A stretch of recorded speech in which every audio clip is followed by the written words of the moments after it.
Hi friends, தக் life audio லான்ச்சில் Chinmay முத்தமழை song பாடினதுக்கப்புறம் எல்லாரும் கேட்குற கொஷின் என்னென்னா, ஏன் இவங்க ஒரிஜினல் வெர்ஷன் பாடலை? தமிழ் இண்டஸ்ட்ரியில் சின்மயை ஏன் பேன் பண்ணியிருக்காங்கன்ற கொஷின் தான் அதிகமாகவே சோஷியல் மீடியாவில் கேட்கப்படுது. ஸோ இந்த வீடியோவில் சின்மயை ஏன் தமிழ் சினிமாவில் பேன் பண்ணியிருக்காங்கன்றதை பற்றி தான் நம்ம தெரிஞ்சுக்க போகிறோம். வீடியோக்குள்ளே போகிறதுக்கு முன்னாடி மறக்காமல் என் சேனலை சப்ஸ்கிரைப் பண்ணிவிடுங்க ஃப்ரெண்ட்ஸ். ஆக்சுவலாக சின்மய் பார்த்தீங்கன்னா கன்னத்தில் முத்தமிட்டால் சாங் மூலியமாக தான் தமிழ் சினிமாவுக்கு அறிமுகம் ஆனாங்க.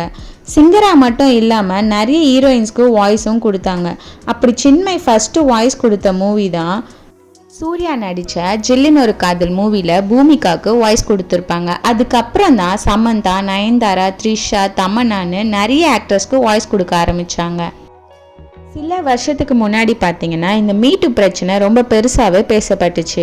அதில் சின்மயும் பார்த்தீங்கன்னா பாடலாசிரியரான வைரமுத்து மேலே பாலியல் குற்றச்சாட்டு வச்சாங்க. ஸோ அதனால் சின்மயை ஆன்லைன் சேட்டில் ரொம்பவே கேலி பண்ணி பேசினாங்க. அவங்கள பர்சனல் அட்டாக் பண்ணியும் பேசினாங்க.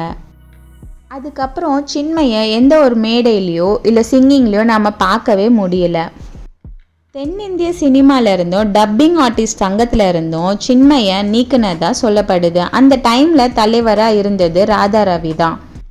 அதுக்கப்புறம் தக் லைஃப் ஆடியோ லான்ச்சில் முத்தமழை சாங் பாடினதுக்காக சின்மய்க்கு ரொம்பவே பாராட்டு வந்துட்டுருக்கு. ஃபேன்ஸ் எல்லாருமே அவங்களுக்கு பயங்கரமாக சப்போர்ட் பண்ணிகிட்ருக்காங்க. சின்மயோட ஃபேன்ஸ் எல்லாரும் ஏன் உங்கள் வாய்ஸ் பேன் பண்ணியிருக்கு அப்படின்னு கேட்டதுக்கு சின்மயே ரிப்ளை பண்ணியிருக்காங்க.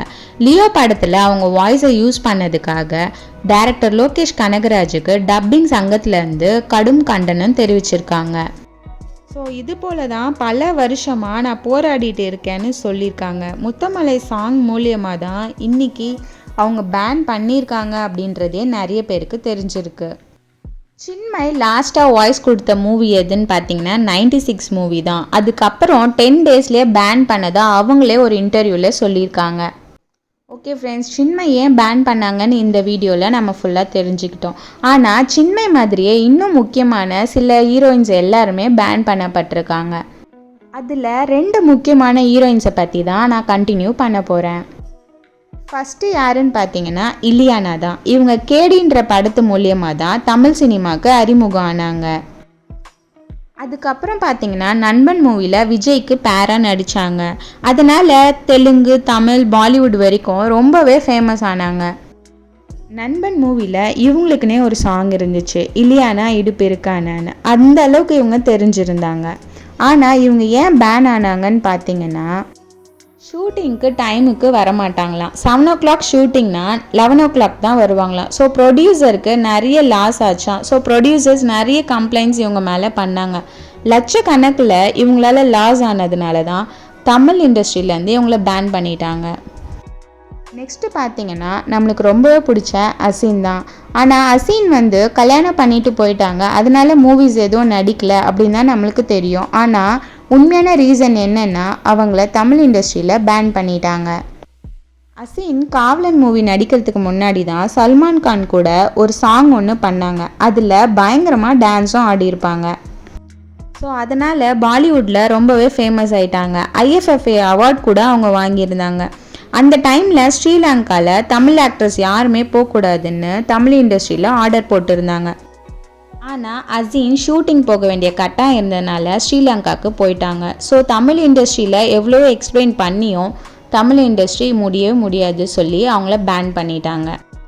ஆனால் அந்த டைமில் அசீன் ஸ்ரீலங்காவுக்கு ஷூட்டிங் போனால் அப்போது அங்கே இருக்க மக்களெல்லாம் மீட் பண்ணி ஹெல்ப்பும் பண்ணியிருக்காங்க. அந்த பிக்சர்ஸ் எல்லாமே சோஷியல் மீடியாவில் இருக்குது.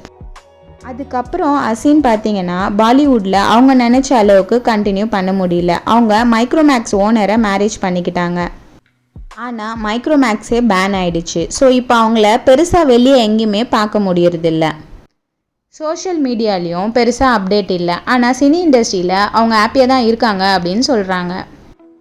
ஓகே ஃப்ரெண்ட்ஸ், இந்த வீடியோ உங்களுக்கு பிடிச்சிருந்தா மறக்காமல் லைக், ஷேர், சப்ஸ்கிரைப் பண்ணிவிடுங்க. கூடவே பெல் ஐக்கானையும் கிளிக் பண்ணிவிடுங்க. அப்போ தான் நான் போகிற வீடியோஸோட அப்டேட் உங்களுக்கு ரீச் ஆகும். தேங்க்யூ ஃப்ரெண்ட்ஸ், நான் உங்கள் பூவி. பாய்.